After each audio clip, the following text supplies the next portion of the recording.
Sadyang mapaglaro ang tadhana. May mga taong umaalis at may mga taong dumarating. May mga taong di natin inaasahan na makikilala natin. Kagaya na lang ng kwento ng isang babae at isang lalaki na nagkakilala sa Litmatch.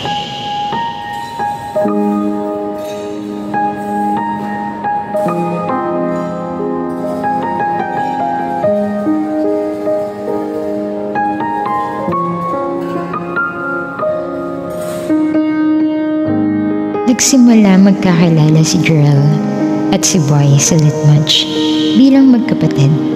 Nagkaroon ng bonding as brother and sister hanggang sa nagkaroon sila ng opportunity to DM each other.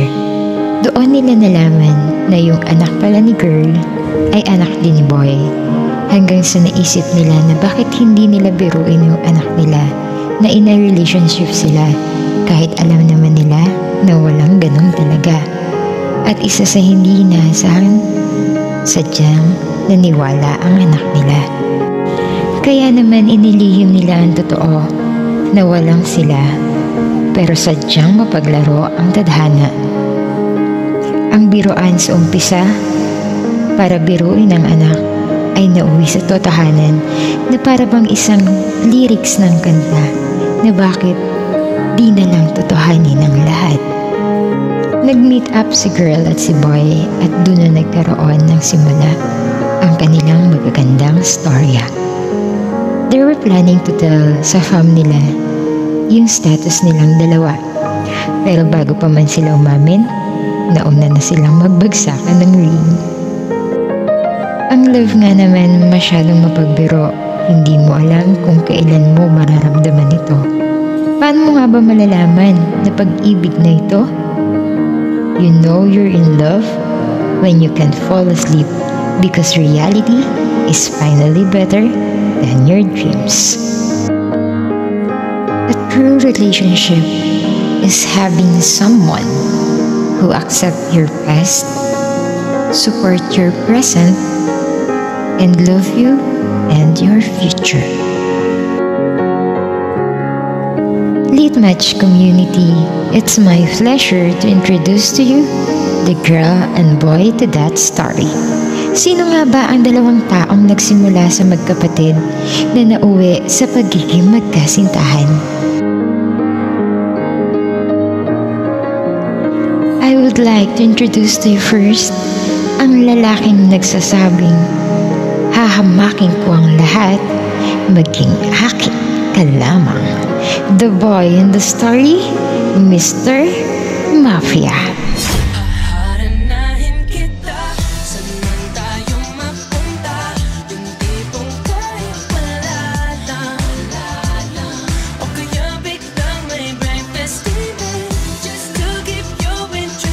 And of course, hindi naman magpapahuli ang babaeng nagsasabing, iparamdam mo lang sa akin na tapat ka at totoo.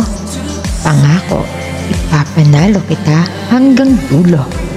The girl in the story, Miss Boss.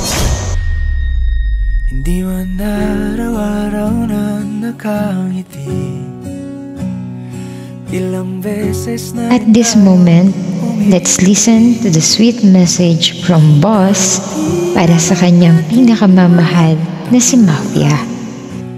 Away bati natin di na namamalayan. Uumpisahan ko ang lahat sa I love you babe. Hindi man natin sigurado kung tayo hanggang dulo.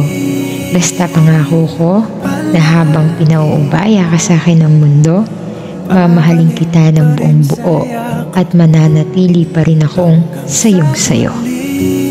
From Ted to Babe, real quick, ay nung maraming bashers, pero hindi mo hinayaan na maapektuhan tayo. We are not a perfect couple.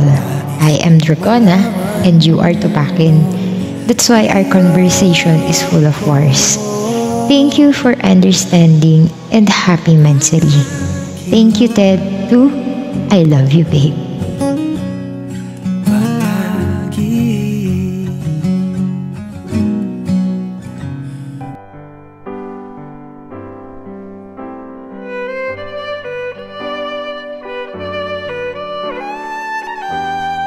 A true relationship is having someone who accepts your past, support your present, and love you and your future.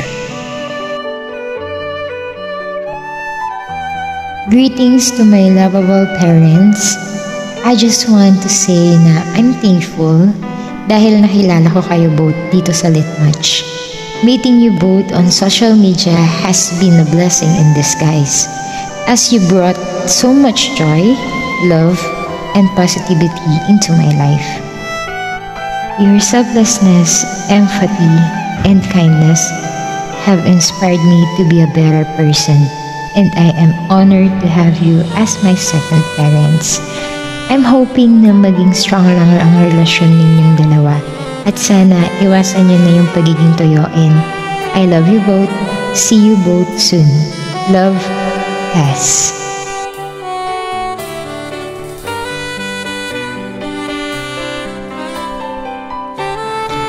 Hi Mommy and Daddy, wishing you both a long, happy, loving, and pleasurable relationship. May every second of this beautiful day of celebration be filled with joy for you both. I cannot begin to describe how blessed I am to have a parents like you here in LM. Seeing true love through your both makes my heart happy. As your daughter, I see perfection in both of you. Happy Mansuri, I love you, love, Ayumi.